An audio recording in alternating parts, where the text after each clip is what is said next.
Out of all the types of video games out there, I'd argue none have a worse reputation than gacha games. Their predatory monetization models aim to empty your wallet, gambling for what some see as essentially a PNG with stat boosts. Their gameplay is usually a shallow carbon copy of much better single-player titles. Their progression system is often purposefully grindy and incentivizes daily logins and paid time savers. And of course, there's the fan service that non-anime enjoyers especially find distasteful. Ah, damn. But for fans of gacha games, these flaws are the features. People love the collecting, the thrill of a 10 pull, the number go up, monkey brain dopamine rush. And yes, they like the fan service. Gamers have spent decades arguing whether games are art, childish, or a waste of time. But even gaming's most religious defenders often have an active disdain for gacha games. But despite all the valid criticisms, gacha games ended up teaching me something incredibly valuable, something that dramatically improved my real life. But first, let me tell you a story. It was the summer of 2020. I was unemployed, quarantined, and instead of making sourdough like a responsible adult, I turned to gacha games to feel like I was accomplishing something. I had already played Pokemon Go, Dragalia Lost, and Fire Emblem Heroes, but I was starting to crave a real gacha. After spending some time on the Gacha Gamer subreddit, I eventually settled on Arknights. I like tower defense games already, so it seemed like the most logical choice. At first, I couldn't really get into it. The menus were confusing, and the complex mechanics made it harder to play than the Plants vs. Zombies or Bloons tower defense games I was accustomed to. I went through a cycle where I'd play it for a while, then drop it, then re-download it, then drop it again for a couple months. Then one day, it clicked. Suddenly, I was doing dailies religiously, buying the monthly pass, watching guides, scrolling subreddits, and even downloading an Android emulator on my PC so I could play it more efficiently. Soon, I added more gachas, like Blue Archive and Nikke Goddess of Victory, to my daily rotation. I literally scheduled an hour a day to clear all my dailies across 3 or 4 games, often playing on 2 phones and an emulator at the same time, while probably watching a YouTube video. I had become peak dopamine maxing. Then something tragic happened that threw my gacha career into jeopardy. I got a job.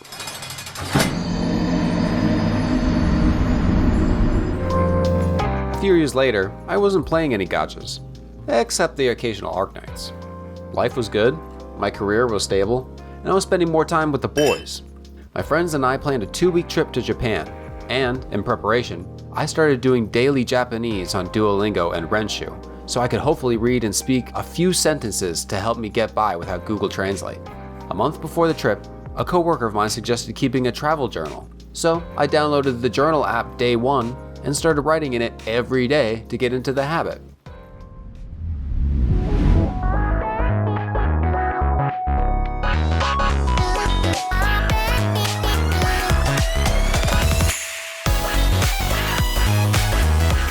The Japan trip was finally upon us.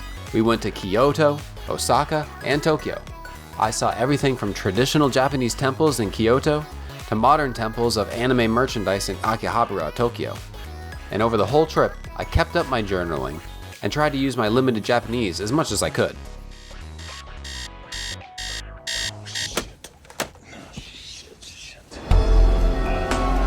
When the trip was over and I got back home, I had a decision to make. I didn't need to keep studying Japanese, or journaling for that matter anymore, but I didn't have a reason to stop either. I was used to the routine. I ended up keeping both habits for an entire year without missing a single day. That got me thinking, if I accidentally built 2 good habits, what else could I build? So I started adding small things, 10 daily push-ups, 5 minutes of meditation, daily stretching. Then I added bigger things, like I started a daily reading habit. And then I started learning the piano by practicing 30 minutes every day. Suddenly, my daily routine was starting to look shockingly productive. So, what changed? Was I inspired by Japanese people's work ethic? Was I having a young midlife crisis? Was I overdosing on self-help podcasts? Maybe. But, on reflection, I realized a crucial piece of how I formed my new habit stack. I'd taken a core mechanic I had already learned from gacha games and unknowingly applied it to my real life. What happened was I started doing IRL dailies. In gacha games, dailies are small tasks you complete every day to progress without spending real-life money. This includes logging in, spending energy, clearing missions, completing a random list of small tasks, repeat. For most players, the majority of gacha playtime is doing dailies, not new content. The balance of dailies in gacha games is a fascinating intersection of game design and marketing. If dailies take too long, players quit your game. If your dailies are too easy, there's no sense of investment. But if you hit the perfect balance, players come back daily and slowly build value in their accounts and loyalty to your game. And once that value builds, a player might start saying to themselves, wow, I've played every day for 3 months straight. I can't quit now. Or you might say, I've put so much time in this free-to-play game. $20 for an in-game item seems like a good investment. It's habit formation disguised as game design. And it's the same structure I had unwittingly started applying to my real life. Noodle on this. The best habits are the ones you stick to. I heard this phrase for the first time when I started doing my IRL dailies, and its dead simple wisdom changed my perspective in a huge way. Take exercise. Sure, the ideal routine is multiple strength sessions, conditioning days, mobility work, etc. But if you currently have no exercise routine at all, how likely are you to suddenly maintain that? Basically, 0.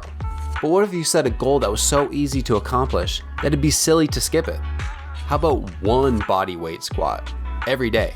That takes 5 seconds. Will it transform your body? No, but it transforms your routine. Do one squat daily for a month and it becomes automatic. Then it becomes 5 squats. Then squats and push-ups.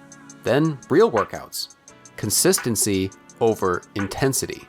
Audible actually uses the same principle for their famous free ebook trial. They're not just giving you a book, they're betting that you'll develop a listening habit along the way, so you'll come back for another. Live service games understand this.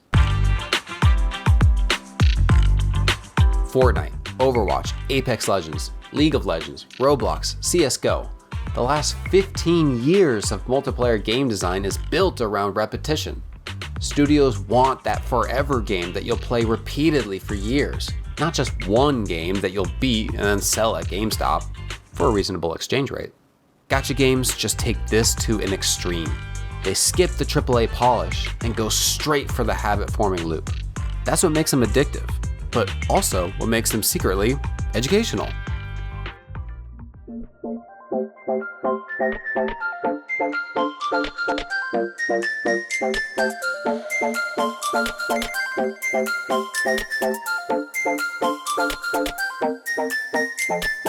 If gacha games can get millions of people to do repetitive tasks every single day for virtual rewards, then you can reverse engineer that system and use it for literally anything you want to improve at. Make dailies for your real life. 5 minutes of reading, 1 lesson of learning a language, 60 seconds of meditation, clean up 1 thing around the house. Start tiny, build consistency, gradually level up. Just like gacha progression, except you're not chasing cute girls with huge weapons. You're chasing real-life optimizations.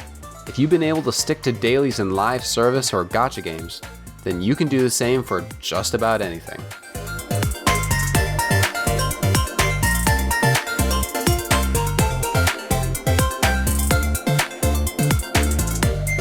Well guys, that video took forever to make.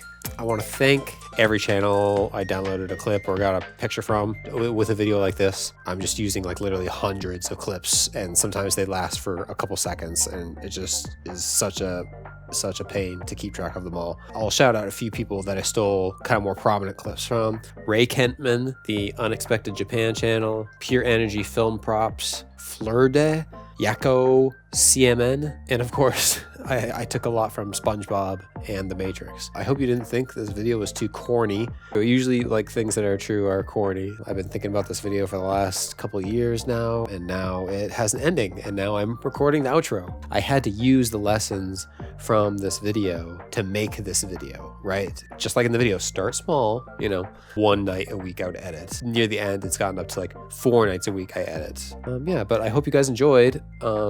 Please subscribe, leave a comment, and let me know what you thought of the video. This video was like really personal, but it was a video I really wanted to make. I'm glad I did it. I'm glad the video was made and that you just finished watching it. Thank you for watching it. That's it. Goodbye.